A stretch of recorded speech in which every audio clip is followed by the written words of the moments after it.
Se nos trabó el host, me parece, ¿eh? ¿Qué pasó acá? Mm.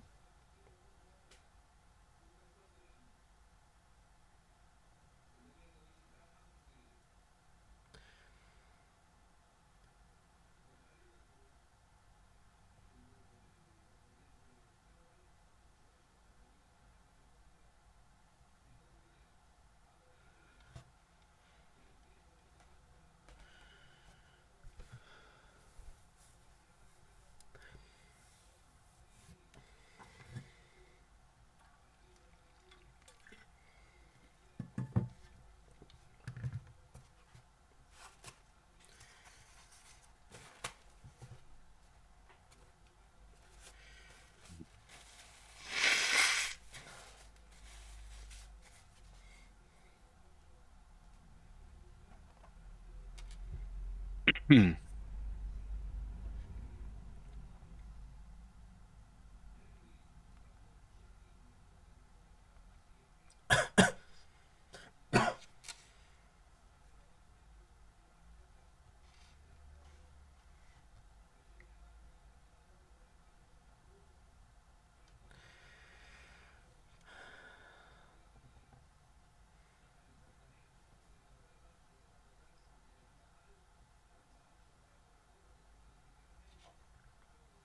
Bien.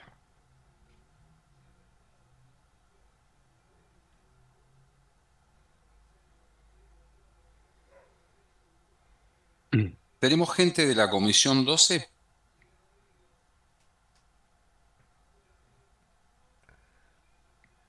¿sí?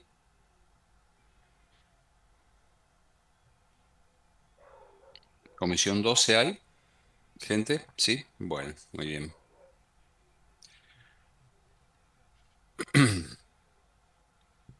Bueno, ¿cómo están llevando esta semana? La primera semana del dólar libre. Bien.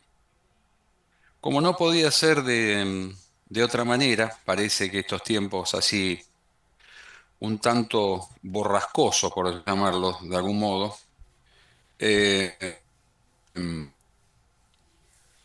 hoy le sumamos otro punto.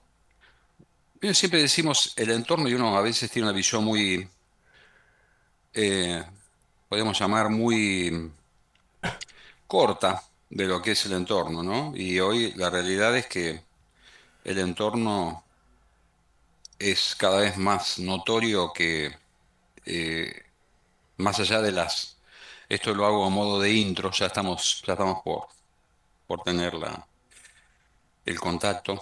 La culpa es mía porque yo llegué tarde, así que no digo nada.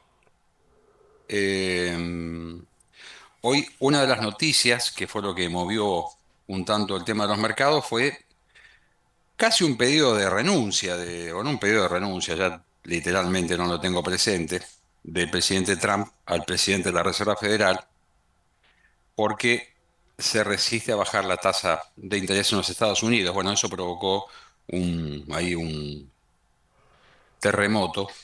eh, no es como si fuera Argentina, digamos, ¿no? Aunque empezamos a encontrar semejanzas, preocupantes semejanzas entre Argentina y Estados Unidos. No es normal, más allá de que sea una especie de chicana. Bueno, eso no cayó bien, porque a ver, no es una ficción que en los Estados Unidos, por ejemplo, la Reserva Federal, que sería el equivalente a nuestro Banco Central, tenga independencia, ¿no? Entonces, ese tema, eh, más allá de... pensemos que en los Estados Unidos y en general en el mundo el asunto de la tasa de interés es un factor que se vincula mucho con el tema de la inflación. Y los Estados Unidos venía, bueno, ahí tenemos un dato, 6% de baja en Merval. Y en Argentina no hubo cambios, ¿no? O cuestiones que se puedan considerar como significativas para tener una baja así, pero bueno, bajaron los mercados globales. La mejor inversión siempre la miramos después, ¿no? Eh, ha sido el oro, casi se podría decir, de las inversiones conservadoras y no, no tanto, ¿no? Creo que todo lo que perdió el mercado accionario lo ganó el oro, ¿no? Casi un 25% de aumento en lo que va de estos casi 4 meses del año. Bueno, ahí estamos con algún problema para compartir. Así que bueno, ese me parece que es un dato no menor, eh, cómo vienen los contagios, ¿no? Eh, Así que habrá que decir, uno cuando dice, bueno, ¿por dónde empiezo? Dice, bueno, empezar, me pega una mirada a algún, digamos, portal de Estados Unidos y después mirar el nuestro, si querés, en ese orden, ¿no? Para tener una idea de lo que puede impactar estas cuestiones, ¿no? Así que tenemos un dólar calmo, ¿no? Ahí después empiezan todos los epítetos de los que piensan distinto a lo que podía suceder con el dólar, ¿no? Semejanzas con animales, etcétera, ¿no? Todo bien, todo normal, digamos. Sigue todo un curso normal de cómo veníamos trabajando hasta ahora. Bueno, yo parece que no puedo, a ver, puedo tener una...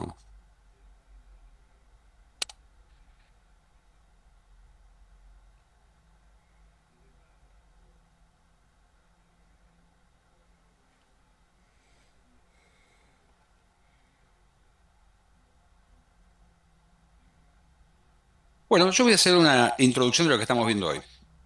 ¿Cuál es el tema que vamos a tratar hoy?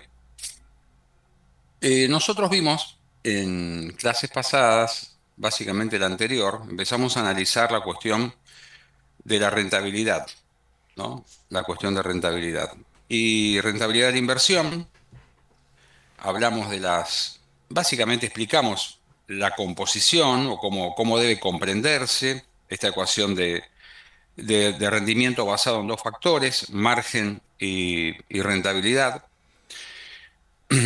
Y planteamos o enunciamos cuando uno se enfoca por alguna de estas estrategias, eh, dijimos que había una cuestión de interdependencia y que esta interdependencia entre margen y rotación, bueno, dependía de los factores que estaban involucrados eh, en los dos factores. Y uno de ellos es el que tiene que ver con la estructura de costos que tiene un negocio. Así que hoy lo que vamos a ver es una de las palancas, ¿no? Pasamos nosotros, es decir, los resultados de una organización.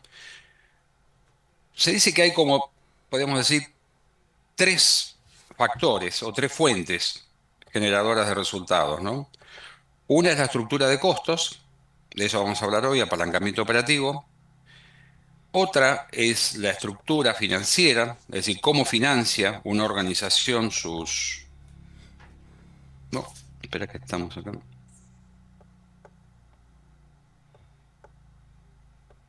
Espera que estamos confundidos de comisión. Otra es la estructura financiera y otros agregan también la estructura impositiva, ¿no?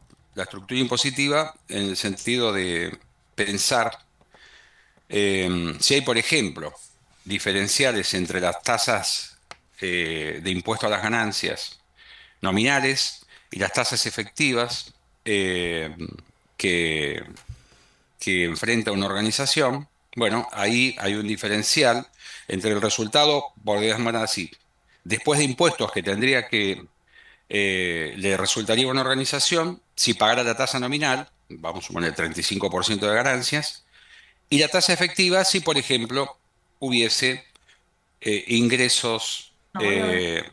Hola, ¿cómo estás? Hola, ¿qué tal? Muy bien.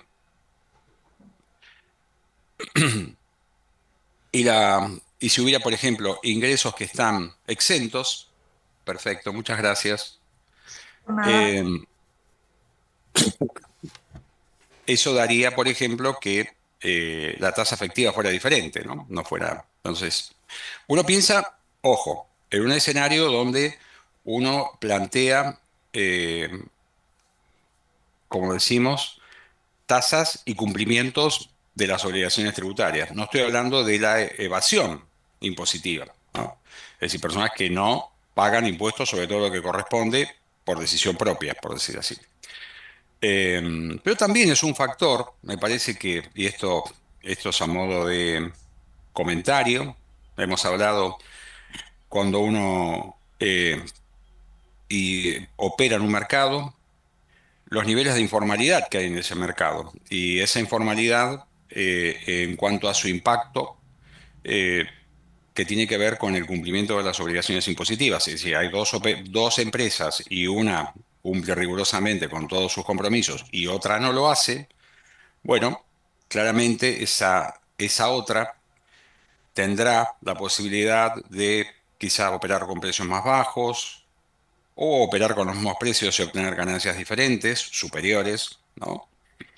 Eh, entonces, esta cuestión de la informalidad es un dato, claramente que quizá las teorías económicas no lo reflejan tan así, pero es un dato evidentemente que no se puede desconocer y que muchas veces, y con esto ya cierro y me meto en el tema, estuve haciendo un poco de tiempo, pero me parece que es importante que lo tengamos presente cuando se habla de emprendimientos. Muchas veces los emprendimientos, más allá de que pueden comenzar con un tamaño naturalmente pequeño en términos de tamaño de la organización y volumen de operaciones para el global, ¿no? Para el conjunto del sector en el que se están moviendo, operan con algún grado de informalidad, ¿no? Eso podemos llamarlo una especie de subsidio, si queremos llamar así, ¿no? Subsidio forzado, ¿no? Subsidio tomado por cuenta propia. Bueno, ese subsidio genera o da lugar a un rendimiento, a unos resultados que si tuviese que cumplir con todos los compromisos no lo tendría, y que a medida que la empresa crece y formaliza sus operaciones, ese subsidio tiende a reducirse y eventualmente a desaparecer, ¿no? Entonces, es siempre importante saber cuál es la incidencia y la generación de los resultados y cómo influyen estos factores a la hora de decir, bueno, estos son mis números. Bueno, son mis números bajo estas condiciones, ¿no? Ese me parece que es un punto a tomar en cuenta. Así que hoy vamos a hablar para cooperativa y vamos a hablar de una herramienta que a mí particularmente me gusta mucho por, porque marca, vamos a ver, algunos aspectos que podemos llamar así de la em, cultura financiera de las organizaciones y, y puede explicar también muchos de los errores que se cometen en las organizaciones al no comprender cómo, cómo funcionan los números, ¿no? Bajo qué supuestos, ¿no? Yo puedo hacer determinadas proyecciones en términos de planificación financiera, ¿no? Ahora sí enfocados en algo más cercano a la cuestión del rendimiento, ¿ok? Así que hoy vamos a ver punto de equilibrio y palanca operativa. Dicho esto, ahora sí vamos con lo que corresponde. Estamos acá, ahí están las palancas, ¿no? Y el equilibrio, ¿no? Estos son los dos temas que vamos a plantearnos hoy.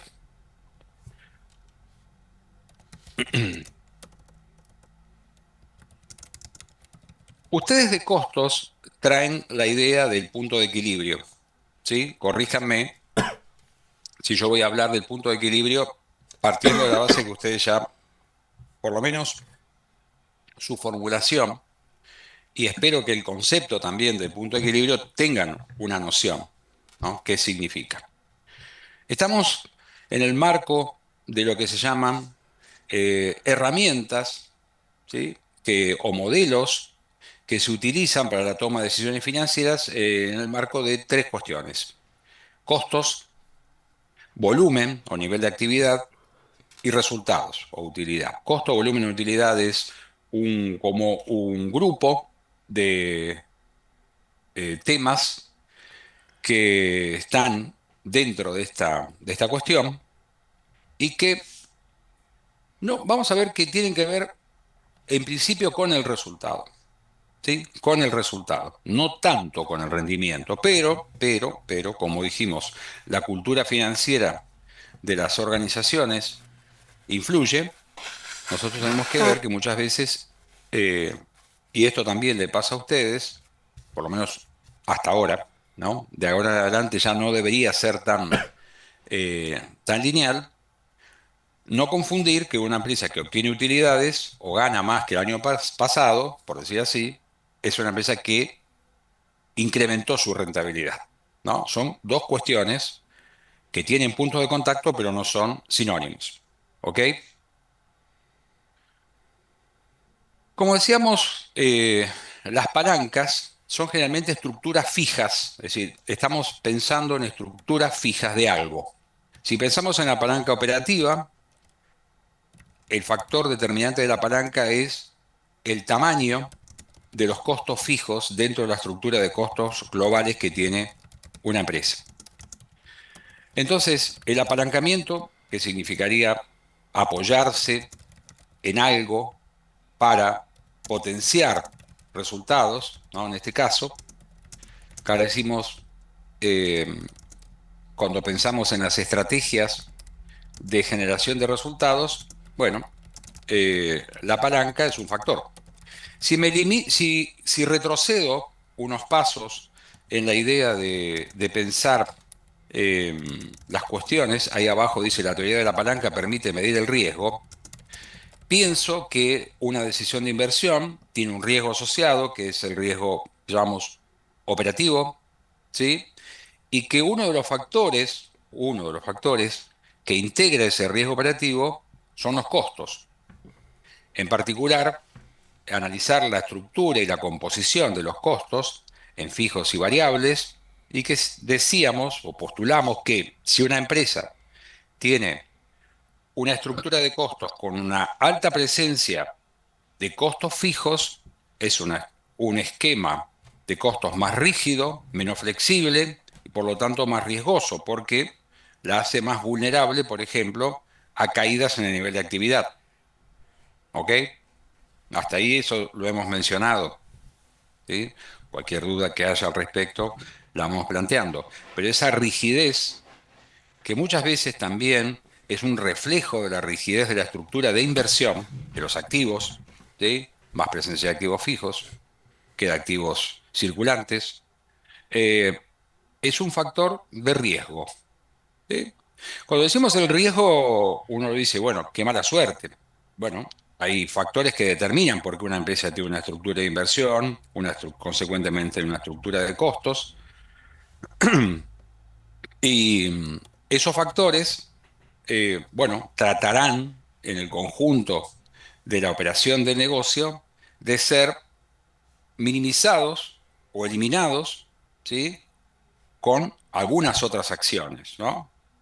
Es decir, una empresa que tiene una estructura de costos fijos muy importante, seguramente le va a resultar muy difícil operar en un mercado de alta competencia. ¿Sí? ¿Por qué? Bueno, porque tiene vulnerabilidad y necesita una demanda estable. Por lo tanto, es probable que las empresas que tengan altos costos fijos o bien tengan algún tipo de participación garantizada en cuanto a la demanda, otras condiciones comerciales que le permitan operar con ya digo, con un determinado nivel de actividad estable, no digo fijo, ni garantizado, pero sí estable.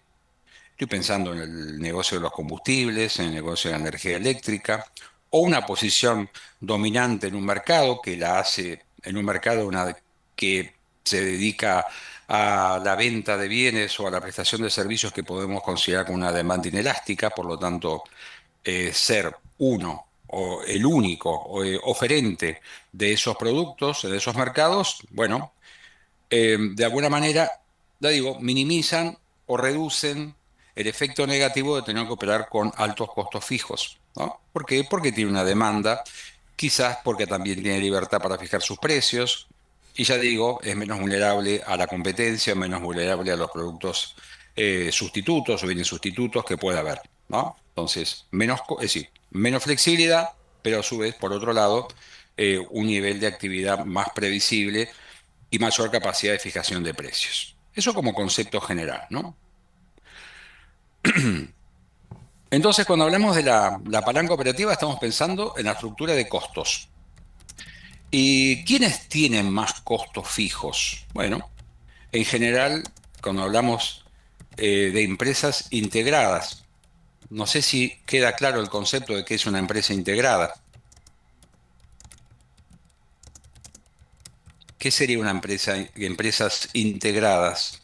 ¿A qué tipo de integración o qué sería integración para ustedes?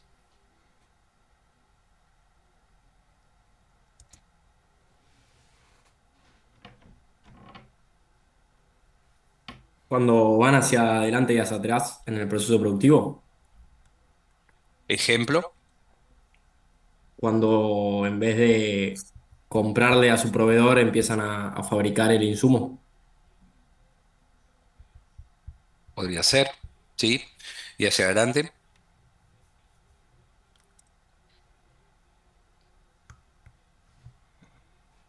Si se encargan de la logística, podría ser uno.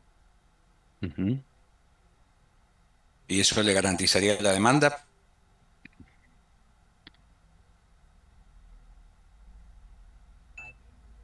Vas bien orientado, pero bueno. A priori Va a siento dar- que no. Ajá. Y entonces, ¿qué te gustaría tener? Es decir, es decir, cuando una empresa se integra y de alguna manera, como decís, desde el inicio al final, ¿no? Desde la generación del producto o servicio hasta la venta de ese bien o servicio al cliente, a medida que la empresa se va integrando, poniendo hacia adelante también, puede garantizarse la demanda, crece en inversión, Sí, requiere implica, más inversión. Sí. requiere más inversión. Ok. Y si requiere más inversión, se supone también que uno de los propósitos es capturar un margen mayor, ¿no? Es decir, si yo digo, bueno, yo en vez de trabajar y poner negocios llegando al consumidor final, pensémoslo bueno, en esta idea, pero siempre pensemos en negocios donde el cliente no es el consumidor final como nosotros, sino otras empresas que terminan prestando servicios después sí con algún grado de transformación a- al cliente final, al consumidor final. Eh, bueno, incurro más costos, pero también capturo la ganancia o el margen que quedaría en esas etapas, distinto si dijera, bueno, yo opero como un mayorista o soy un fabricante, tengo mayoristas o distribuidores y cada uno va haciendo sus inversiones y capturando su margen, ¿verdad? Eh, Pensemos en el modelo de franquicias, que es muy común, ¿no? Muy común. Ahí hay una característica muy interesante, que es un modelo de integración, de algún modo. Me dicen, no, pero son franquiciados. No, sí, ok. Pero la inversión, ¿quién la hace? ¿No? Es decir, es una empresa que pone su capital, pero tiene que adecuarse a un esquema de precios, de tamaños, de modalidades de trabajo, eh, que le impone otro, ¿no? O acuerda, es decir, nadie lo obliga, pero digamos, las condiciones y a quién le compra el producto es otro, ¿no? Pensemos ya digo, ejemplos de franquicias hay muchos, ¿no? Eh, Cadenas de comidas rápidas, eh, eh, acompáñenme ustedes, ¿no? Puede Puede ser ser, puede ser gimnasios, por, sí, Grido, heladería. perdón. La heladería Grido, por ejemplo, son todas franquicias. Ujú. por ejemplo, en esto de empresa integrada se puede considerar un ejemplo las terminales automotrices que agregan la financiación también directa en algunos vehículos para poder agarrar margen financiero y Podría. poder tener un precio de venta más alto Ujú. y mejorar la rentabilidad también. Accede a riesgo, ¿no? De no cobrar y todo eso, Sí, ujú. pero Sí. como pregunto, ¿no? No, dentro de lo que... Es un modo de pensar también el concepto de integración, ¿no? Es decir, si vos querés financiar, en ese caso, la compra de automóviles y las concesionarias, por decir así, que no son propias, que no forman parte de la integración en el sentido de ser parte de los activos de un negocio, no lo van a brindar.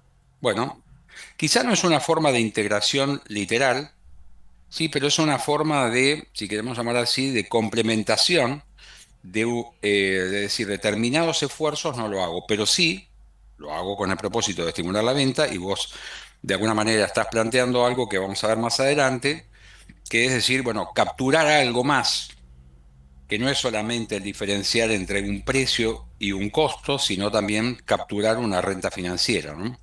Producto de la financiación, producto de la financiación. El Mm, concesionario podía dar una financiación corta, pero no podía dar la financiación que puede dar la casa matriz, ¿no? Bueno, o claro. el automotriz. No así, podemos ir hacia atrás, ¿no? Porque en el caso del sector automotriz hay mucho de empresas más pequeñas que están, las empresas de autopartes, como se las denominan también, que están involucradas como en una red de producción, ¿no?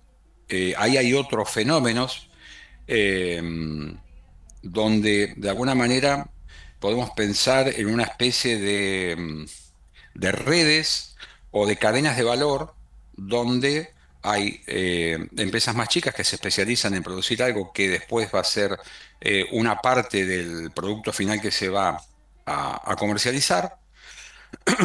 Y también las fábricas garantizan volumen, garantizan precio y garantizan financiamiento hacia atrás, a veces no en forma directa, sino también con mecanismos de garantizar las operaciones financieras que quieren hacer los autopartistas, ¿no? De ser el garante de decir, bueno, yo quiero sacar un préstamo con estas características, mejorar mi perfil de producción, etcétera, para seguir formando parte de esta cadena de valor, bueno, pero tengo que acceder al crédito y la fábrica facilita garantías para que esas empresas puedan llevar adelante las inversiones en condiciones de financiamiento más favorables.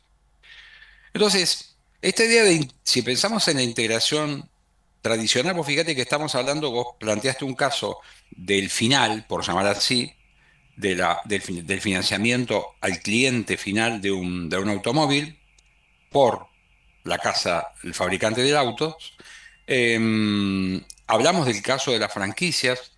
Siempre hay como intentos que no desnaturalizan la idea, sino al contrario, reconocen de alguna manera los límites al crecimiento propio, la traslación del riesgo a un tercero, porque vos decís, bueno, ¿a todas las franquicias le va bien? Yo creo que no. O sea, hay eh, tintorerías, no sé, hay de casi, no digo en todos los rubros, pero en muchos rubros donde hay empresas que se van creando, pero que son franquicias, es decir, que no pierdan su naturaleza de empresa, es decir, corren con su riesgo. Obviamente que a la empresa franquiciante no le resulta indiferente si le va bien o mal, porque para crecer necesita, necesita que al franquiciado le vaya bien, eso así. Pero en este caso estamos pensando en la estructura tradicional, ¿sí? Y también estos mecanismos que estamos mencionando, básicamente de las franquicias, es un mecanismo también para transferir volúmenes de inversión y transferir costos, ¿no? Transferir costos. Consecuentemente también, obviamente, un margen. Pero de lo contrario, la otra alternativa de crecimiento, por las de uno, digamos, ¿no? Integrándose hacia adelante, carnicerías, por ejemplo, también vemos cadenas de carnicerías que decía, ah, pero estas son todas RAFE. No, bueno, quizás no son propiedades de RAFE, sino que son propiedades de alguien que decidió eh, tener el cartel de RAFE, la marca RAFE y los productos de RAFE, pero no es RAFE, ¿verdad? Y no es evasión impositiva, sino simplemente un modo de crecer. Las empresas que deciden integrarse con sus capitales hacia adelante y hacia atrás son consecuentemente empresas con alto nivel de inversión, en general, como decimos, poco flexibles y que necesitan volumen, ¿no? Esto que decíamos. No solamente el volumen, sino la estabilidad del volumen. Es decir, no es que decir, volúmenes que pueden crecer y volúmenes que pueden retraerse de una manera muy violenta, no sirve. No sirve. ¿Por qué? Porque la empresa necesita estabilidad. ¿Por qué? Porque tiene una estructura de costos significativa y una estructura de inversión también con alta participación de activos fijos, ¿no? Entonces, la palanca operativa, que decimos, tener muchos costos fijos, no necesariamente termina siendo una maldición, pero tiene condiciones para que sea sustentable. Entonces, el apalancamiento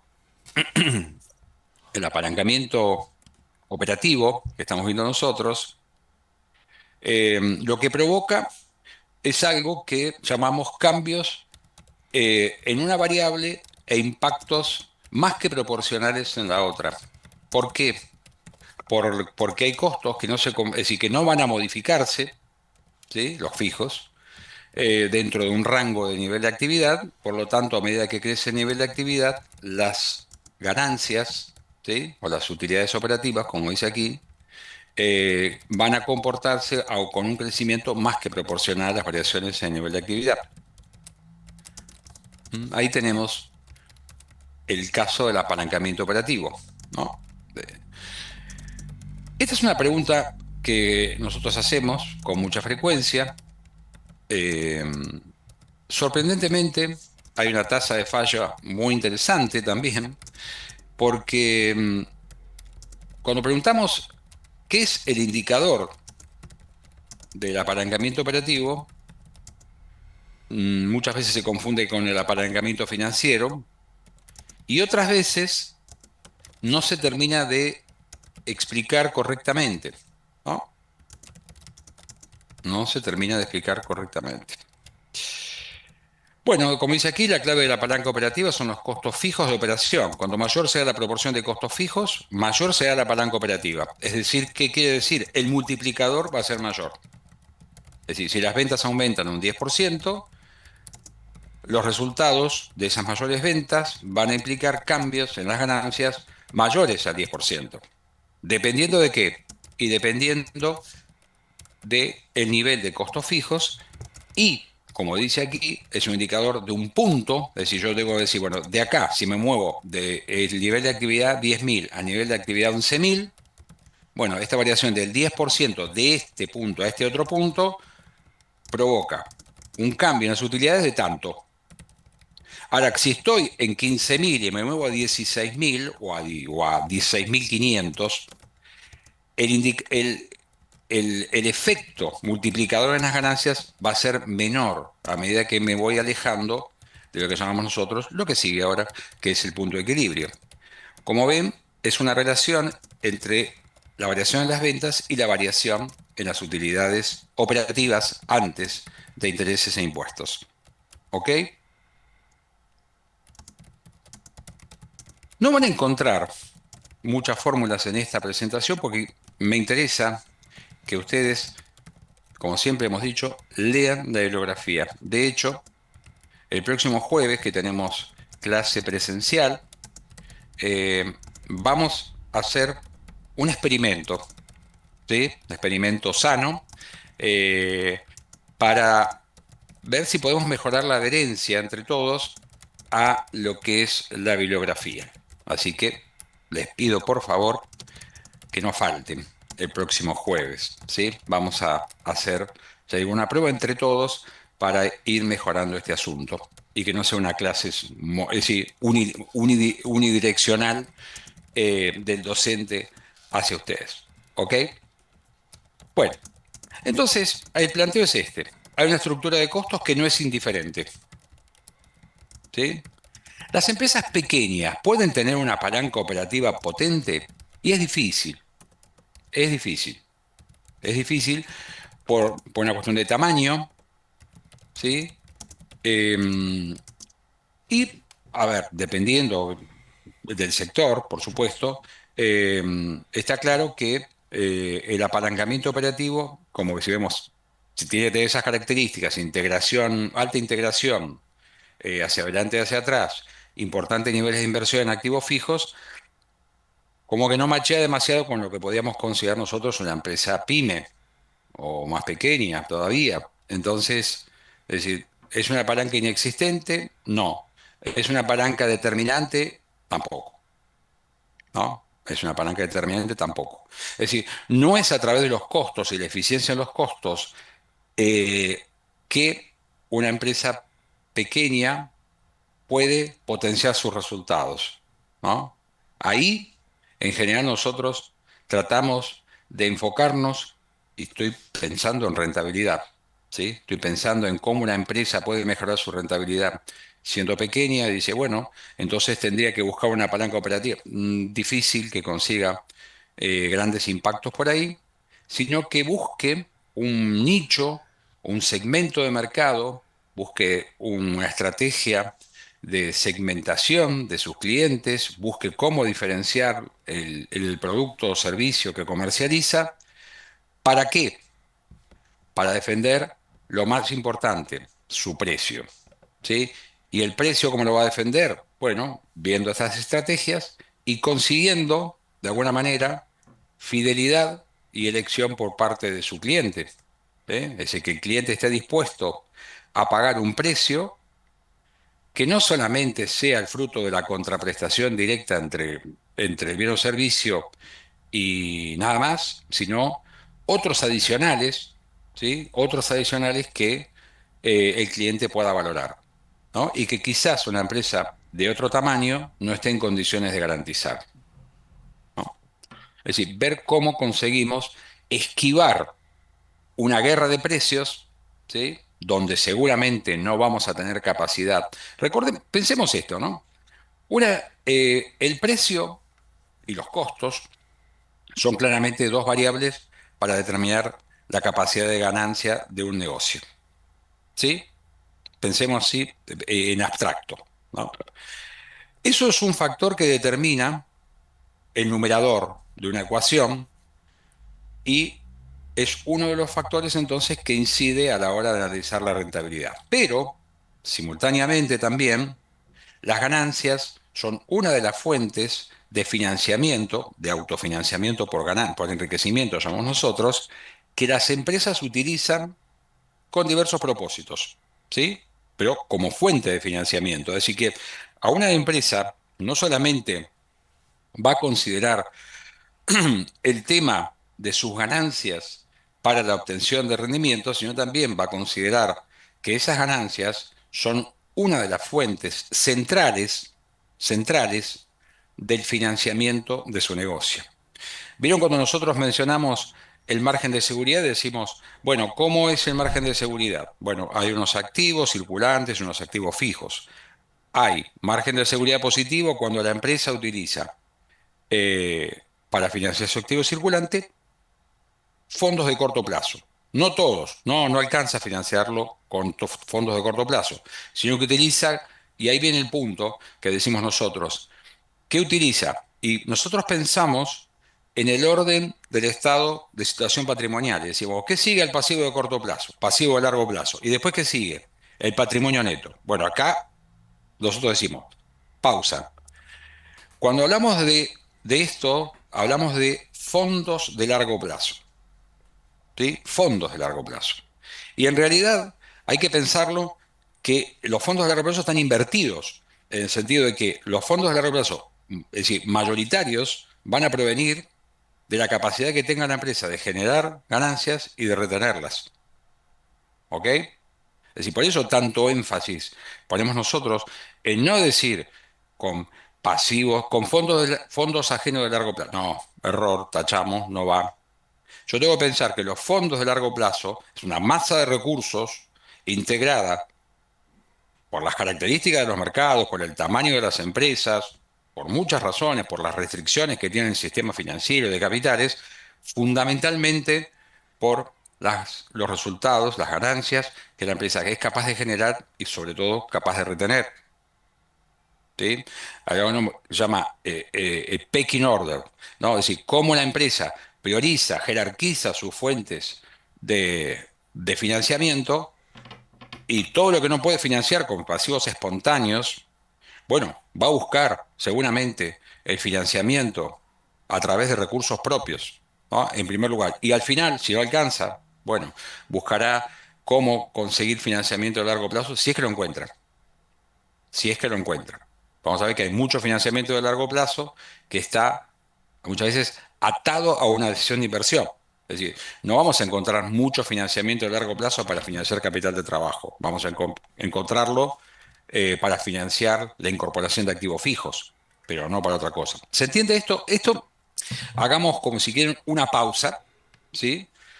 Para, si quieren prender las cámaras, podemos hacer cinco, dejo de compartir acá, que estamos entrando en punto de equilibrio, y podemos conversar acerca de esto. ¿Se entiende esta idea de los fondos de largo plazo, de la importancia de las ganancias y de esto que decimos de eh, por dónde empieza la empresa a formar esos fondos de largo plazo, ¿no? ¿Qué pone en primer lugar?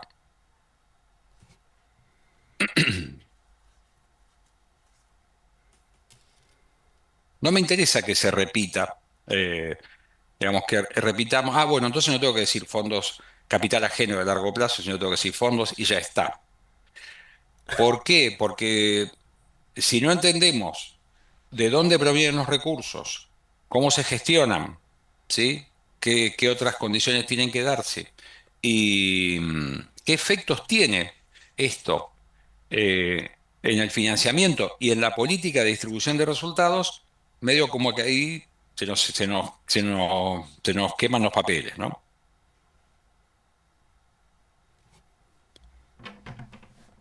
Esto va a ser clave para la clase que viene. Tendrían que llegar afilados a ese partido, ¿no? Afilado significaría llegar comprendiendo de qué se trata. Por ejemplo, escucho.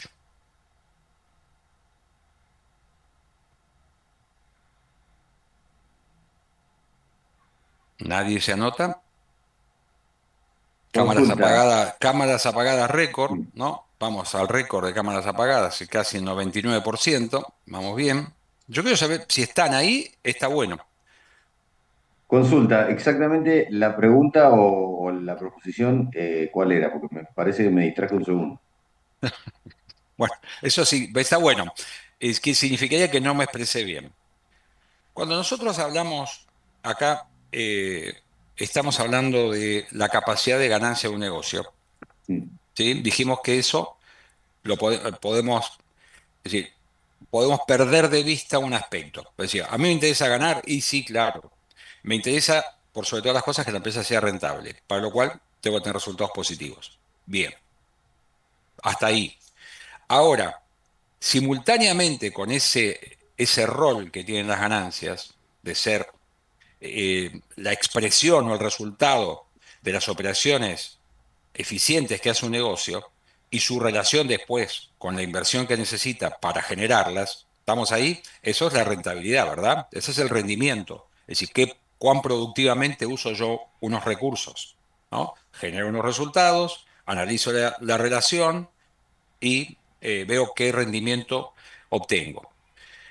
Además de ese rol, si queremos llamar así económico, está el rol financiero de las ganancias. Las ganancias como fuente de financiamiento, para lo cual hay que generarlas y para lo cual también, fundamentalmente, hay que quedárselas. Porque si las obtengo pero las reparto, bueno, no hay financiamiento y ya está.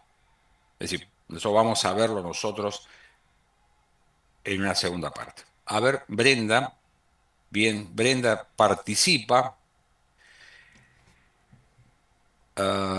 Bien. Dice, yo no entendí por qué utilizar fondos de largo plazo, fondos propios, perdón, de largo plazo y no fondos de terceros de largo plazo. Bueno, esta es la pregunta que estamos haciendo ahora. ¿Y por qué es importante el apalancamiento operativo? Eso es lo anterior, pero no importa, está muy bien. Vamos por el segundo. Es decir, una empresa que tiene, para tener apalancamiento operativo de relevancia, ¿sí? Que sea significativo, porque todos tenemos costos fijos, ¿sí? El tema es la magnitud de los costos fijos. Es decir, es una empresa que tiene mayoritariamente costos fijos, y no me pregunten si es el 50, el 55, el 70% de los costos, ¿no? O sea, analizás para una producción determinada cuántos son fijos, bueno, decís, bueno, para este nivel de actividad, no sé, el 60%, 70% son costos fijos. Bueno, esa empresa tiene una porción significativa de costos fijos y tiene una palanca, le guste o no, ¿verdad? Le guste o no. Es decir, tiene una estructura de producción donde hay mucho costo fijo. ¿Tiene palanca operativa? Sí, sí, la tiene significativa. ¿Ok? Entonces, lo que tiene que tratar de hacer es algo que ustedes también muchas veces postulan, dicen, bueno, aumentar el nivel de actividad. ¿Para qué? Para redistribuir los costos fijos en una base mayor y reducir la incidencia unitaria. ¿Eso está bien? Por supuesto que está bien.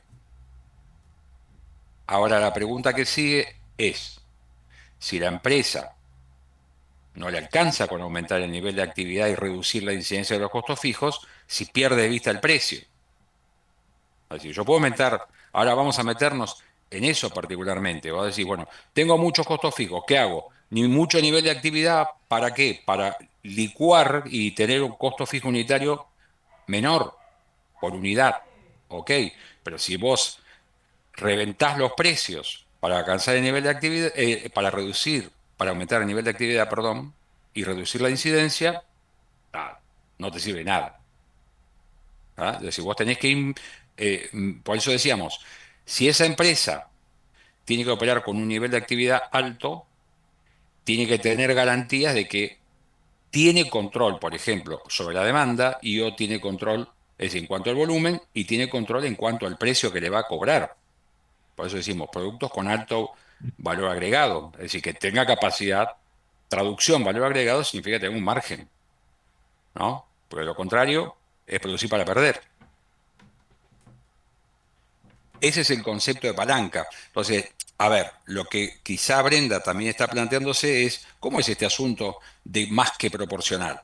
Y sí, porque si vos tenés unos costos que son costos de estructura, costos periódicos, ¿no? Que se asignan a un periodo de tiempo, produzcas cero o produzcas 100.000, exagero, ¿verdad? Cero o 100.000, los costos fijos están iguales, vos lo que tenés que hacer y donde va a notarse la repercusión de esa estructura de costos es que si vos con esos costos vas produciendo más y estás en zona, ahora vamos a ver, la zona de ganancia, es decir, cada vez que vos aumentás el nivel de actividad un 10%, un 5%, el impacto en los resultados finales que a vos te quedan crece más que proporcionalmente a las ventas. ¿Sí? ¿Por qué? Porque todos esos resultados que se van generando ya, una vez satisfechos los costos fijos, pasan a ser ganancia íntegra. Mientras tanto, vos los utilizás, la contribución marginal que llamamos, y esto lo estamos ahí por ver, es lo que vos usás para ir cancelando, si querés llamar así, o absorbiendo costos fijos. ¿Sí? Vos decís, yo puedo reducir la incidencia, pero si no tengo contribución marginal, no tengo que pagarlos. ¿Sí? Es la diferencia. Reducir la incidencia está muy bien, pero si no hay contribución para pagar esos costos, aunque sean más pequeños, unitariamente, pues no te sirve. Ahora vamos analizando el punto de equilibrio se va a ver bien. Ahora, si decimos de vuelta que las ganancias, Brenda nos da pulgar para arriba. Las ganancias son determinantes para la rentabilidad, también son determinantes para la capacidad de autofinanciamiento. Y decimos que no miro el orden, no analizo financieramente de acuerdo al orden en que está presentado en un balance Digo, bueno, ¿qué sigue al pasivo de corto plazo? El de largo. Y después el patrimonio neto. No. La realidad es que la empresa, cuando busca fondeo sin obligación ni plazo de devolución, se enfoca en los recursos propios que puede generar, ¿no? Yo retengo ganancias en un consenso con los propietarios, ¿verdad? Y no le digo, mira, este capital que vos pusiste te lo voy a devolver en tal fecha, o estas ganancias prometo distribuirlas en tal otra. Puede que sí, puede que no, pero digamos, no es un compromiso explícito ni formal, como cuando vos decís, contraigo un pasivo, pagadero en 60 cuotas, y vos sabés que todos los meses, tic, tic, tic, tenés la cuota de capital e intereses que pagar, ¿sí? Independientemente de si ganás, perdés, no importa, ¿sí? Es decir, el acreedor, el capital ajeno, no es un socio, ¿no? Otra cosa, es un proveedor de fondos, ¿sí? Que tiene un costo financiero para vos y que obviamente no le interesa que te vaya mal, pero no es socio. Si a vos no te va tan bien como esperabas, pasa a ser un problema tuyo, también en algún momento podrá ser de él, lo vamos a ver el jueves, pero es así.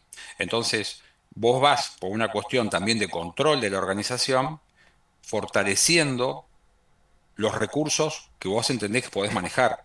Si yo fuera una multinacional y tengo acceso a todos los mercados y tengo un mercado cautivo que atender, quizá no tendría tantas dificultades para financiarme y salir a colocar una obligación negociable o pedir un préstamo a mi casa matriz o lo que fuere. Puedo pedir pasivo. Pero una empresa más pequeña, ¿sí? No tiene ese perfil. Entonces tiene que fortalecerse en los recursos que puede obtener, sobre que los puede tener algún grado de gestión y de manejo, un margen de maniobra, entonces va en primer lugar por los recursos propios. ¿M? Y la masa de recursos propios depende de la capacidad de ganancia y de retención, ¿no? Eso vamos, igual les meto un poquito de presión, pero es Ah, ahí para, como a el ver, ejemplo que estabas dando, digo, al margen de puede ser una empresa más pequeña, puede no tener la posibilidad de tomar esos fondos, pero además, aun si pudiese, es preferible no pagar los costos.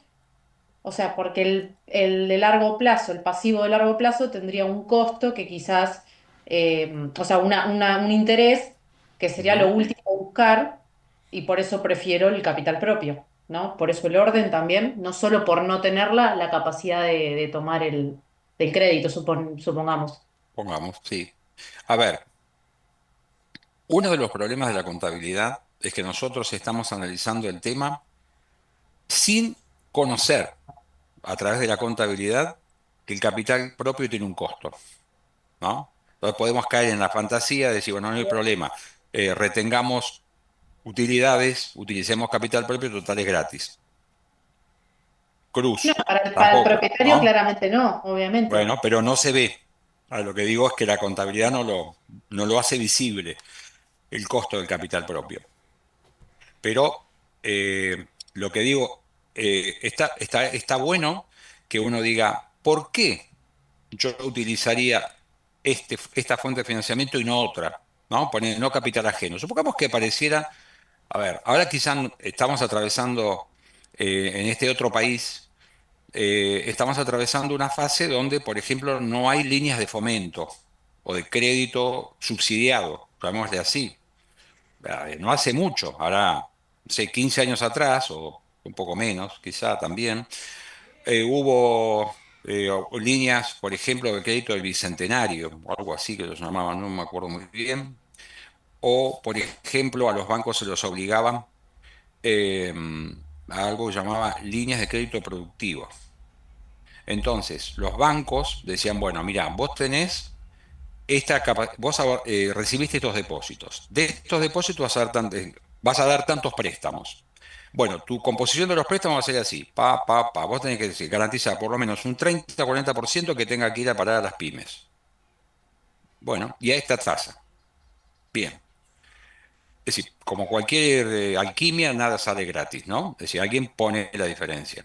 ¿Sí? Si yo le presto muy barato a uno, le tengo que cobrar más caro al otro. Es decir, no hay. Más allá de que digan, bueno, mira, te manejo todo. A ver, yo le digo al banco, ¿qué tasa tenés que pagar? le digo a quién le tiene que prestar y a qué tasa le tiene que prestar, es como un esquema como de nacionalización de los depósitos, donde el banco lo que hace es tomar la plata, paga lo que yo le digo, Estado, y se lo presta a quien yo le digo a una tasa. Bueno, no se llegó a tanto, ¿no? En las últimas experiencias pasadas. Pero, así todo, había momentos donde nadie quería, es decir, vos podés decirle al banco a quién le tiene que prestar. El problema es si la gente le quiere tomar. A ver, porque yo te digo a vos, está todo bárbaro, ¿no? Yo digo, bueno, mira, la tasa al plazo fijo pagásela tanto. Y prestarle a esta gente. ¿Ok? Bárbaro.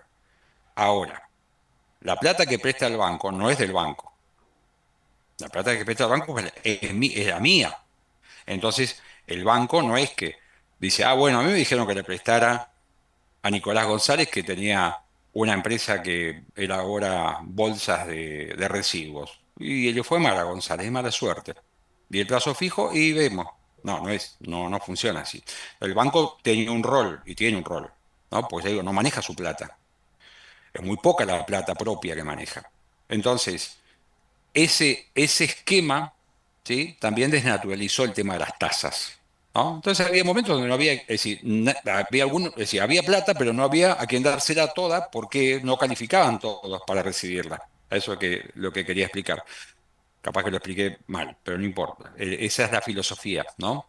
De decir, no poder prestar todo el dinero que se te asigna a una tasa. Entonces, esos créditos a tasa favorecida no terminaban funcionando del todo, ¿no? Porque no había inversión que hacer. Es decir, no había dónde volcarlo. El que lo recibía no sabía qué hacer. No iba a ponerlo en un fondo como una inversión, no era el propósito. Porque era crédito productivo, ¿no? Bueno, hay que discutir qué es crédito productivo. Pero bueno, no, esa idea. Entonces, pasando en limpio, el capital propio no muestra el costo en la contabilidad, pero sí lo tiene. Para simplificar, podemos decir que es algo que se llama algo así como costo de oportunidad, ¿no? ¿Para quién? Para los propios accionistas, ¿sí? Que dicen, mira, yo puedo dejar el dinero aquí para que la organización lo utilice como recurso financiero, pero mi expectativa, ya que lo dejo aquí, no lo puedo usar afuera, es que yo afuera tendría un rendimiento por una inversión similar a esta, riesgo de vuelta, ¿no? Riesgo, pero no vale no con cualquier inversión, con riesgo equivalente y podría obtener una renta de tanto. Ese es mi costo financiero, que no está en la contabilidad visible, pero que en la segunda parte de la materia lo vamos a analizar, a incorporar, ¿no? Es decir, todo el dinero tiene un costo.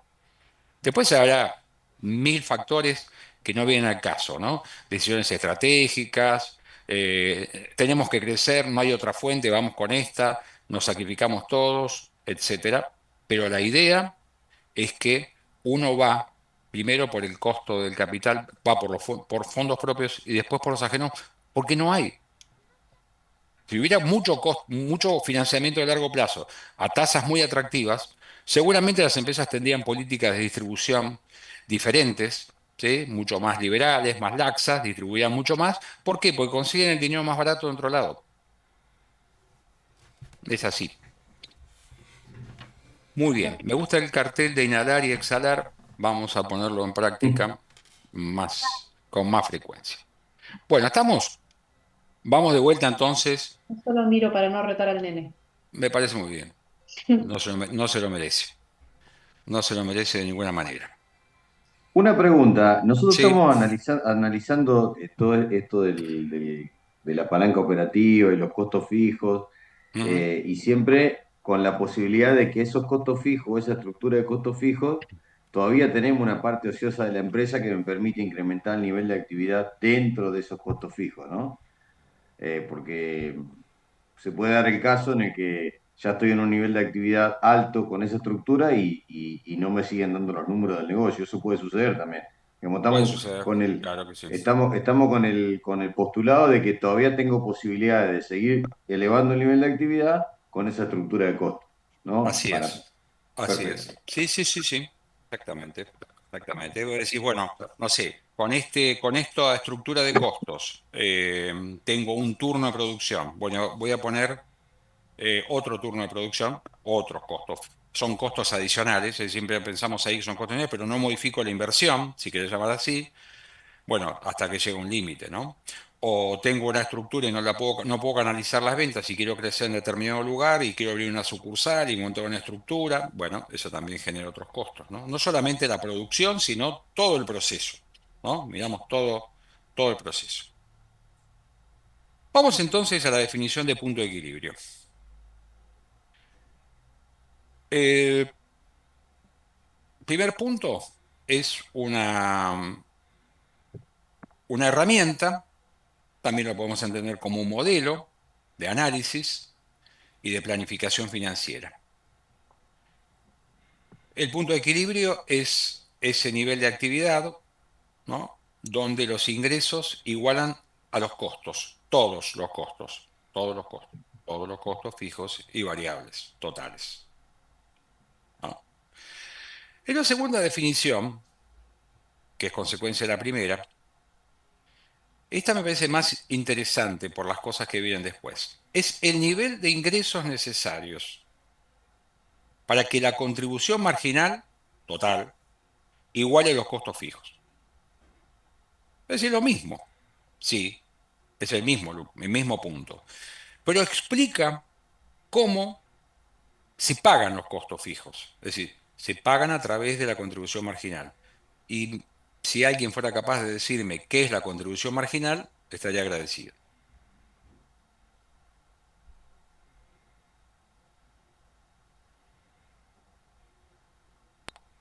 Y era la Son las diferencia. ventas.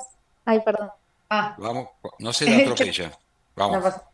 La diferencia era entre el precio de venta y el unitario, ¿era? O ¿Por costo qué unitario, el tono de duda? el costo ¿Por qué unitario. Porque, bueno, siempre hay dudas. nunca? Bueno, por ahí no. Ya lo charlamos. Ahí Luciano lo pone ya directamente entre signos de interrogación. ¿Ventas menos costos variables? Yo lo leo así. Brenda dice, lo que queda después de restarle a las ventas, los costos variables. Bien, ya no lo pone entre signos de interrogación. Vamos confirmando esa idea.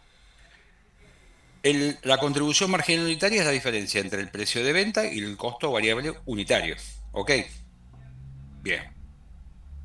Y la contribución marginal, las ventas menos los costos variables totales. ¿Sí? Lo mismo. Es decir, en términos unitarios o en términos totales. Siempre neteamos solo los costos variables. ¿Sí? Bien. Acá dice Brenda, agrega más, se arriesga y dice para cubrir los costos fijos. Y dice, sí, está bien, porque primero tengo que cubrir los costos fijos y ¿de dónde le voy a sacar? De la contribución marginal. ¿No? De la magnitud de la contribución marginal dependerá con qué velocidad y qué nivel de actividad necesito para cubrir los costos fijos. Muy bien, vamos a hacerlo más suave ahora. Vamos a presentar la fórmula. Se puede obtener en pesos y en unidades, ¿sí? Nada que no puedan encontrar. Me interesa ir fijando los conceptos y vamos a ir a lo mejor, que es mostrarlo gráficamente. La herramienta de punto de equilibrio tiene una potencia visual única. O sea, potencia visual única. Ahí tenemos el punto de equilibrio donde el resultado es cero, ¿verdad? Porque los ingresos igualan a los costos totales, fijos y variables. Por debajo de ese punto de equilibrio estoy en lo que llamamos zona de pérdida a la izquierda y por encima, la zona de la derecha, en zona de ganancias, ¿no? Si una empresa con un alto apalancamiento operativo estuviera ahora en el punto de equilibrio, cada unidad adicional que venda por encima del punto de equilibrio, esa contribución marginal es toda ganancia, ¿no? ¿No? Y ahí empieza, ahí sí tiene sentido pensar en el apalancamiento operativo, ¿verdad? ¿No? Bárbaro, muy bien. Porque es lo que utilizo para pagar los costos fijos. Entonces, yo quiero ponerme acá, en la zona celeste. Mi estrategia es acá. Crecer en la zona celeste. Superar el punto de equilibrio y crecer en la zona celeste. ¿No? Las empresas tienen que saber cuál es su punto de equilibrio. No quiere decir que quieren vivir en el punto de equilibrio. No, no. Quieren estar en la zona de ganancia. Bien. Potencia visual enorme. ¿Qué tenemos acá? Precio de venta, costo variable unitario, costos fijos y nivel de actividad. 4 variables, nada más. Con esas 4 variables presentamos esto. ¿Y qué dice la parte comercial? Crezcamos. Crezcamos, aumentemos el nivel de actividad. ¿Para qué? Para superar el punto de equilibrio, si nos falta, si venimos de acá abajo, ¿verdad? Para superar el punto de equilibrio y si yo digo, mira, si esto es 10.000, ¿no? Punto de equilibrio son 10.000 unidades, no bajemos a las 10.000 porque estamos en zona de pérdida, tratemos ya 12.000, ¿no? Y ahí ganamos. Bárbaro. ¿Por qué digo esto? Porque hay supuestos en el punto de equilibrio, ¿no? Estos que ven ahí.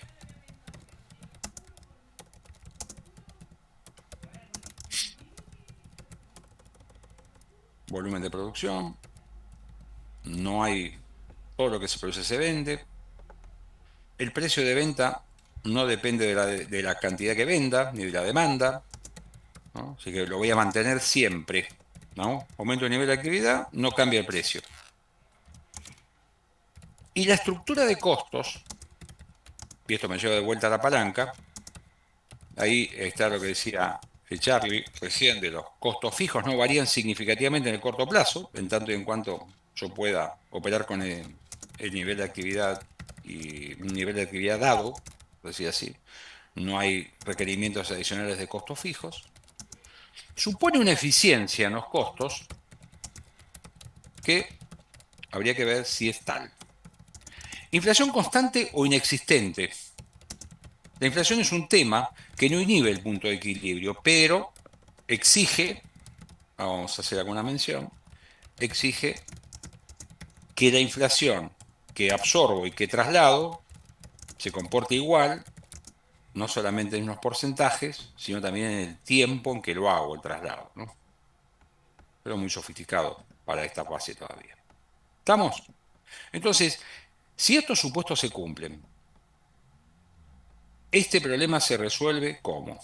Viendo cómo incrementamos el nivel de actividad. ¿Por qué? Porque todo el resto se mantiene constante.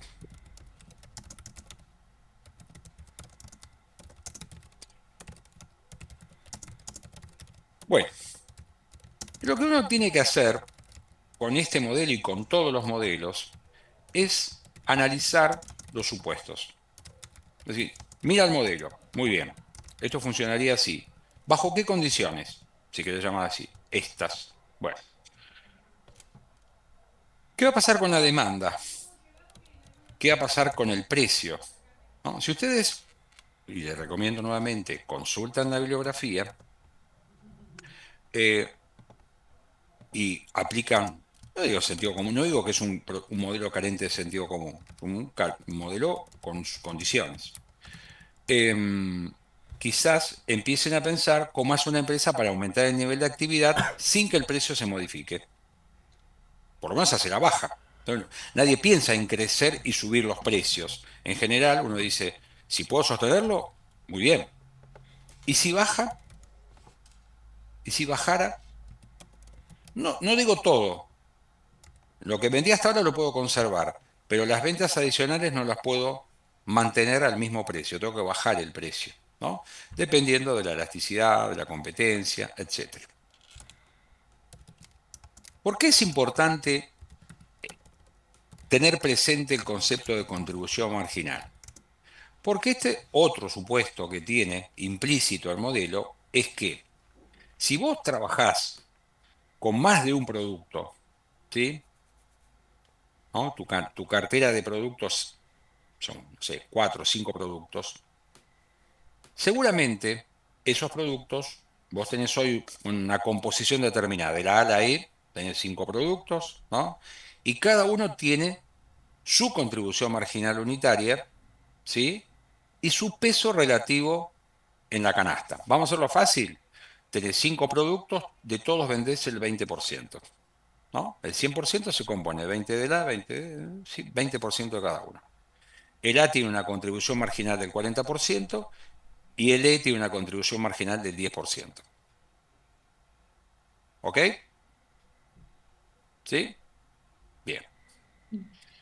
Entonces, cuando vos decís aumentar el nivel de actividad, para el modelo significa que vos, cada peso adicional que vendés, respeta la misma composición de ventas que tenés hasta ahora. Es decir, vas a vender un peso que tiene el 20% de cada uno. Y no varío la contribución marginal de cada uno. ¿Por qué? Porque el precio se mantuvo estable. Esa es la condición. Ese es el supuesto. Cuando vos tenés un mix, ¿no? Vos tenés que pensar que, por alguna razón, o diga, ¿por qué no lo hizo antes? ¿No? O no estaban dadas las condiciones para crecer. Bueno, tenés que pensar que los precios pueden modificarse, en general hacia la baja, ¿sí? Y que también puede modificarse la composición, el mix de producto adicional o incremental que vos vas a hacer. Es decir, que puede ser que no vendas el 20% de cada uno, sino que vendas, haciendo cualquier cosa, el 50% del producto A y el 50% del producto E, y no vendas nada del B, C y el D, ¿verdad? Vos facturás, pero tenés que saber qué facturar, para qué. Por lo menos para respetar el mix que tenías, en principio, ¿no? Porque de lo contrario, la contribución marginal promedio de tu canasta de productos puede subir o puede bajar. Depende del mix, depende del precio. ¿Se entiende? Esto es un. Cuando vos tenés una canasta de productos, vos lo que tenés que mirar es el peso relativo que tienen, ¿sí? Cada uno, y después la contribución marginal de cada uno, ¿no?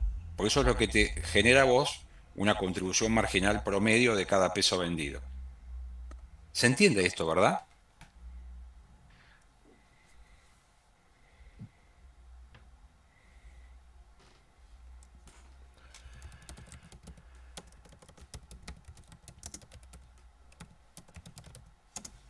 Un silencio atronador.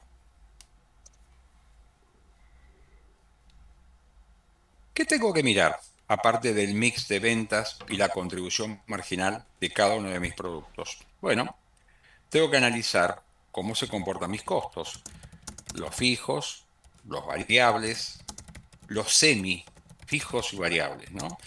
Siempre decimos que aun cuando la herramienta tenga supuestos muy rígidos en términos prácticos, ¿no?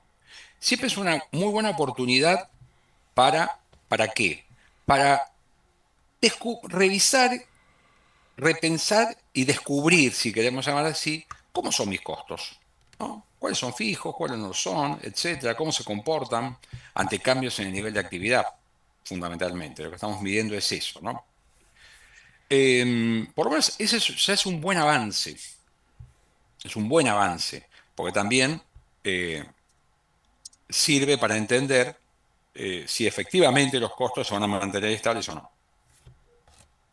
Muchas veces, cuando decimos, bueno, ¿cómo mejorarías el punto de equilibrio si no podías tocar el precio y no podías tocar el nivel de actividad? Y bueno, no sé, trataría de mejorar la contribución marginal. ¿Cómo? Y bueno, comprando más volumen para tener un descuento. ¿Me equivoco o no? Lo he escuchado una vez, ¿no? Pero bueno, voy a aumentar el nivel de actividad, voy a necesitar comprar más, eso me va a permitir tener mayor volumen de compra y consecuentemente voy a bajar mi costo variable de compra. Es una línea argumental. Bueno, no le vamos a pedir todo a la herramienta, ¿verdad? No le vamos a pedir a esto que nos explique todas las cosas. Pero nosotros, que ya venimos transitando una parte donde hablamos de estructura de inversión y de financiamiento, sabemos que si cambia el nivel de actividad, ¿qué va a pasar?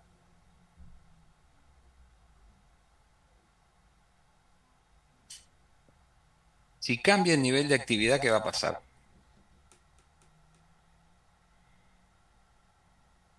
y va a haber una modificación en el punto de equilibrio seguramente. Fíjate en la parte, en el último punto de esta diapositiva.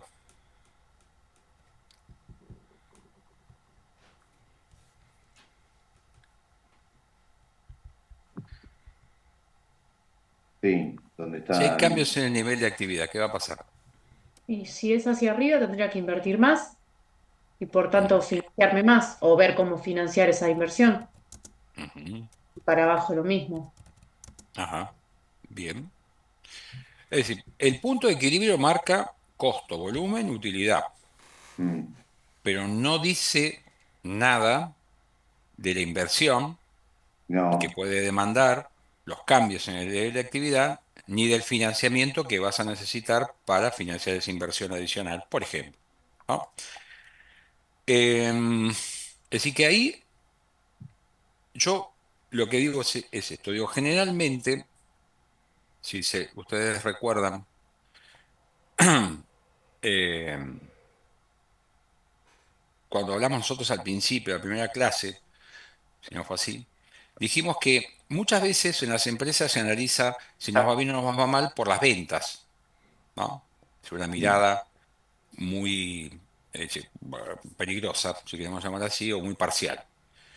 Entonces, la herramienta de punto de equilibrio quizás pone demasiado énfasis en las ventas, porque dice, ¿cuánto tengo que vender? A ver, lo digo por experiencia propia y así, no lo inventé yo esto, ¿no? Lo digo, pero yo lo he visto, lo he padecido, lo he discutido y cuando vos decís, vendo 10 millones por mes, tengo que vender 12 y con eso vamos a estar en zona de ganancia con tanto, ese pensamiento lineal desconoce de vuelta el mix, las contribuciones marginales, el comportamiento de los precios y fundamentalmente esto que decimos acá, los requerimientos adicionales en capital de trabajo seguro, ¿no? Pues si vos creces en el nivel de actividad, es un factor que genera aumento en el nivel de capital de trabajo. Vale, eso es clase 3, ¿verdad? Es decir, no, el activo fijo, bueno, es una posibilidad. Puede ser que siga avanzando o me encontraba muy al límite, tengo una restricción. Eso implica financiamiento. ¿Qué tiene de bueno a ver, el abordaje del punto de equilibrio de esta manera? Uy, sí, qué complicado. Para mí era más fácil verlo de otro modo. Y yo voy a ver, hacer un aporte a la confusión, si queremos llamar así. Si yo analizo el punto de equilibrio, puedo analizar, ¿sí? Cómo se comportan los resultados, cómo se generan, mi estructura de costos, ¿sí? Puedo analizar las cuestiones de riesgo operativo, es decir, puedo volver a pensar el riesgo operativo, es decir, por qué una empresa no puede sostener un precio, ¿sí? Cómo se comporta la demanda, la competencia, etcétera. Es decir, a ver, la idea es empezar a decir, todo lo que vi, ya está. Ah, no, no, no, todo lo que vi, mira, lo vas a poder usar también para analizarlo desde esta perspectiva, porque si no, el día de mañana va a ser una empresa, van a hablar de punto de equilibrio, no tengo nada contra los comerciales, van a decir, hay que vender un 20, un 30% más, y va a estar todo fenomenal, y bueno, te puedes quedar callado la boca. Es decir, vos tenés que decir, bueno, a ver, ¿qué va a pasar con esto? ¿Qué va a pasar con esto? ¿Qué va a pasar con esto? ¿Y qué va a pasar esto y esto? Es decir, ¿verdad? Es decir, si yo, por ejemplo, tengo una contribución marginal determinada, ¿sí? Y crezco en productos de menor contribución marginal unitaria, es decir, no respeto el mix, crezco con un mix más pobre desde el punto de vista de la contribución marginal de cada peso adicional que vendo, lo que voy a hacer es crecer en volumen, decrecer en términos relativos en la contribución marginal que agrego y alejarme del objetivo que pretendo, ¿verdad? Es decir, si cada peso adicional que vendo no me deja la misma contribución que antes, me deja una contribución menor, el objetivo va a estar más lejos, ¿sí? El Sí, objetivo va a estar más lejos. Y si yo pienso en el ciclo operativo y el ciclo de caja, Y cuando digo, mirá, otro tema, más nivel de actividad significaría más capital de trabajo. Bajo y pienso, che, ¿y cómo va a ser el ciclo de caja? Porque cada producto tiene una contribución marginal y tiene un ciclo de caja propio, ¿sí? Un ciclo de caja propio. ¿Qué quiero decir con esto? Que va a haber productos que tienen una contribución marginal, X, no sé, 40%, y un ciclo de caja positivo de más 30. Y otros tienen una contribución marginal del 15% y un ciclo de caja negativo de menos 50. Es decir, que no solamente para los resultados analizo la contribución, pero cuando miro el impacto en la estructura de inversiones de financiamiento, digo, mira, cada producto de estos que vendo me deja esto, pero me demanda una inversión en capital de trabajo neta de tantos pesos. ¿Por qué? Porque tiene un ciclo de caja positivo. Y esta me deja una contribución menor, pero ojo, tiene un ciclo de caja negativo, es decir, que me aporta financiamiento. ¿Se entiende esto? Sí, No lo, la herramienta de punto de equilibrio no cambia. Dice lo que dice. Dice lo que dice. Lo que me sirve a mí es para decir, para analizar lo que no dice.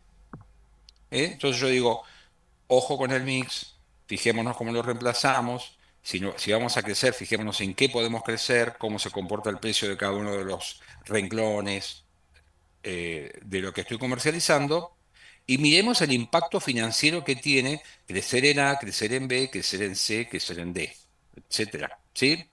Y para eso analizo los ciclos de caja. Y para el final, vuelvo a lo mismo.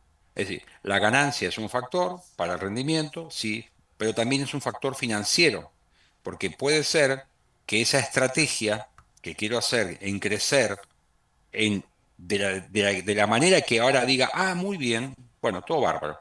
Ahora, este volumen, con este mix real que voy a conseguir creciendo, con estos ciclos de caja que va a tener, puede ser que me obligue a mí, como me va a generar necesidad de financiamiento extra, tener que retener más utilidades y distribuir menos. ¿Se entiende o no se entiende esta parte? Es clave. sí.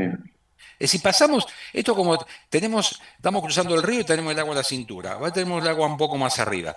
Seguimos y lo cruzamos. Si no, tengo que volver para atrás y revisarlo. Es decir, hay que entender que cuando vos te planteás crecer, ¿sí? Tenés que ver de vuelta en qué productos crecer, qué condiciones tienen esos productos de los que vos querés crecer, ¿no? De precio, de costo, y también el ciclo de caja, porque eso te va a determinar cuánta inversión neta o financiamiento neto vas a provocar con el cambio en el nivel de actividad. Y eso va a traer aparejado impactos inevitables en lo que es el financiamiento con recursos propios, ¿no? Porque va a cambiar, o no, los pesos que vas a ganar y va a cambiar, o no, también los requerimientos adicionales de inversión y o de financiamiento. Es un juego, ¿no? Toco una cosa, cambio otra. Eso lo tenemos que ver así. Y aparte poder administrar todo ese juego de capital de trabajo, de pasivos, digamos, espontáneos con los proveedores, este ciclo de Ujú, caja negativo, administrar para no entrar en un engaño de ingresos y ujú. de recursos que por ahí pues, se confunden con ganancias y termina no cumpliendo con sus obligaciones en tiempo y forma, porque eso también Sí. puede, si no hay una buena administración de eso, Ujú. Vos fijate que nosotros dijimos, vamos a hacerlo la más fácil. Si yo digo, aumento el nivel de actividad, mantengo el mix de ventas por cada peso adicional, buen punto, ¿sí? Pero la única condición es que voy a darle 30 días más a mis clientes para acompañar, para que no me caiga el precio, digo, mira, te vendo al mismo precio a un plazo más largo. Aumenta el ciclo de caja, aumenta la demanda de recursos netos. Bueno, hay que ver hasta dónde la podemos sostener. Más adelante vamos a ver un concepto que es crecimiento sustentable, que tiene que ver con eso. Es decir, estás tocando, vos decís, bueno, pero es para crecer. Sí, Bueno, está bien, pero va a demandar recursos. Es decir, nadie discute decir, que se crezca, en principio. Lo que estamos diciendo es si lo podemos sostener, ¿no? Entonces, hay un concepto de punto de equilibrio para que no se enrosque mucho, se llama el concepto de margen de seguridad en el punto de equilibrio, que dice, che, estás arriba, ¿cuán cerca estás del punto de equilibrio?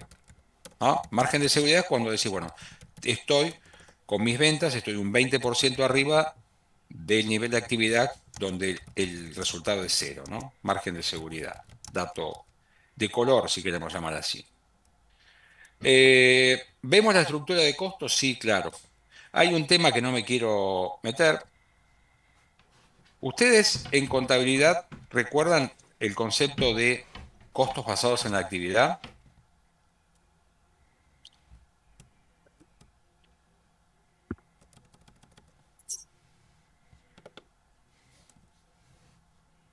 ¿Hay alguien ahí? ¿Queda alguien? Costos basados en la actividad.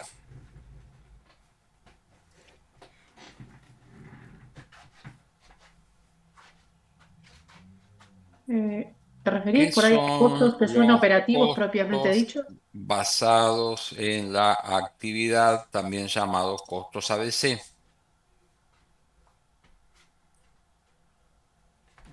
Activity Based Costing.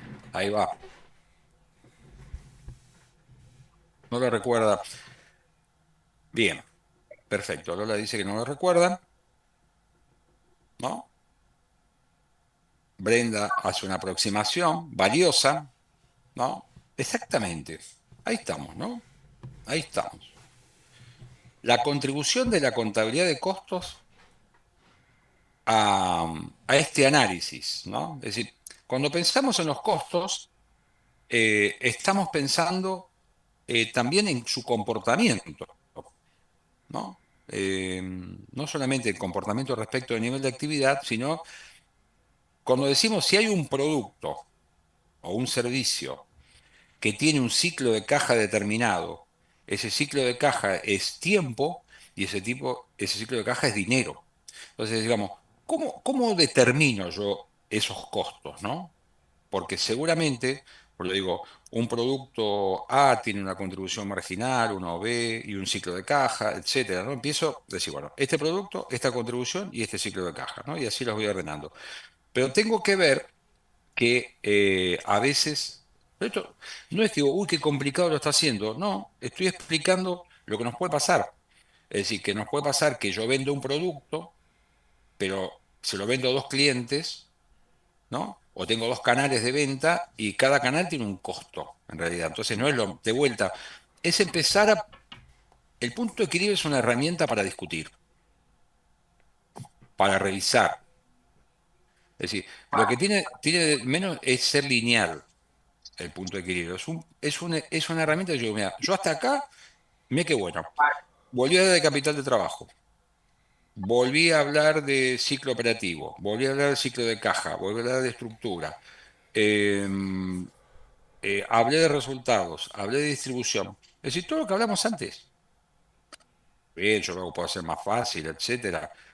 No, no es un posgrado de finanzas, pero estamos pensando cosas que uno puede, dentro de un tiempo, estar colaborando o trabajando en una organización y tendría que estar en condiciones de decir, ah, puede pasar esto, puede ser tal cosa, y superaría esa visión de que el comportamiento financiero de un negocio está basado en si vende más o si vende menos. Y también superaría la posibilidad de decir, ah, pero vamos a ganar más. Sí, pero vamos a invertir más también. Hay que mirarlo. Es decir, no es no a todo, sino simplemente ir agregando las cuestiones que van a ir surgiendo como consecuencia de las acciones que vamos a aplicar, ¿verdad? Esa es la idea. Para ir cerrando, para ir cerrando, aparece el tema del punto de equilibrio financiero. Porque esto que hablamos, el punto de equilibrio económico, este que vemos hasta ahora, es cuando yo contemplo todos los costos, ¿sí? fijos y variables. Y el punto de equilibrio financiero dice, ¿cuál es? ¿Por qué se llama de cierre? Porque cuando yo considero solamente los costos erogables, sean fijos o variables. Es decir, punto de equilibrio económico, ingresos totales menos costos totales, fijos y variables. Punto de equilibrio financiero, ingresos totales menos costos totales erogables, fijos y variables. Erogables, porque yo digo, si no tengo caja para absorber los costos fijos, los costos erogables, bueno, ahí tengo un problema extra, ¿sí? Insuficiencia de capital de trabajo, ¿sí? Excedente financiero. Les voy dejando, a ver, yo no, espero no los complique con esto, simplemente lo que trato es que ustedes se permitan relacionar los temas que vieron, porque están relacionados. Ese me parece que es el punto. Es decir, y si dice, la verdad, no puedo relacionarlo, no, si no lo tengo presente, perfecto, vamos para atrás. Es decir, no acá, en la clase, vamos acá en los foros, vamos atrás en las clases que tengamos el jueves que viene. Es decir, van haciendo las preguntas, pero ustedes lo tienen que estudiar y tienen que entenderlo de una manera que es decir, son contadores y tienen, te vuelvo a insistir, la ventaja del debe y el haber. Acción-reacción, causa-efecto. Es decir, vos tocas una cosa, vas a mover la otra. ¿Bien? Es decir, y no siempre es negativo. No siempre es negativo. No, no siempre es negativo eso. Entonces, punto de equilibrio financiero de cierre, solo los costos erogables, fijos y variables. ¿Ok? Muy bien.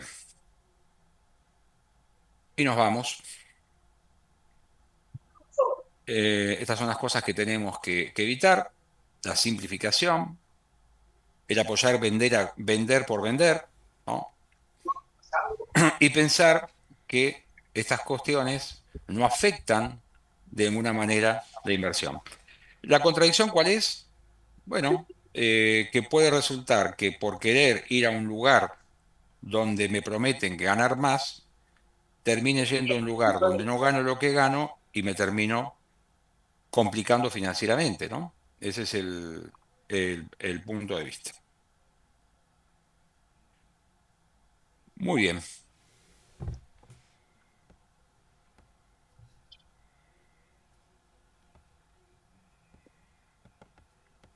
¿Preguntas?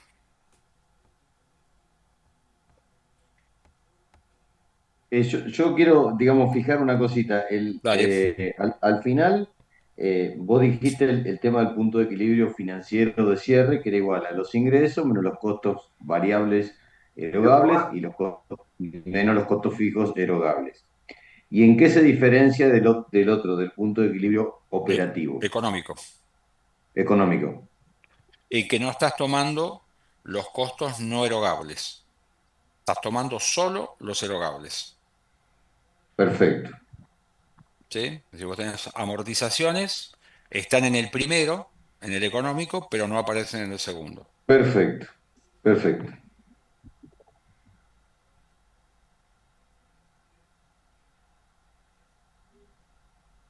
¿Es lo mismo llamarlo operativo que económico, digamos? Sí, sí, Operativo. sí, preferiría el económico, pero no pasa Ah, nada. No, es decir, mientras uno sepa qué pone, está bien, tenemos que tener un lenguaje común, ¿no? Es decir, bueno, yo sí, sí, digo sí, esto y sí, sí, vos sí. entendés lo que te digo y viceversa. Pero mientras uno sepa, a ver, uno puede calcular los dos, sí.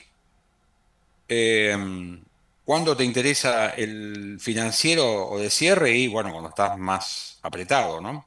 Claro, Eh, bueno, es decir, ¿qué es lo mínimo a lo que podía aspirar? Bueno, cubrir los erogables. Si no tenés presiones extras, ¿no? perfecto, está De claro. caja. Pero sí. Lo otro como que el económico, no, Es sustentable el no. económico, digamos. Sí, es como que marca cuán cerca o cuán lejos vos estás de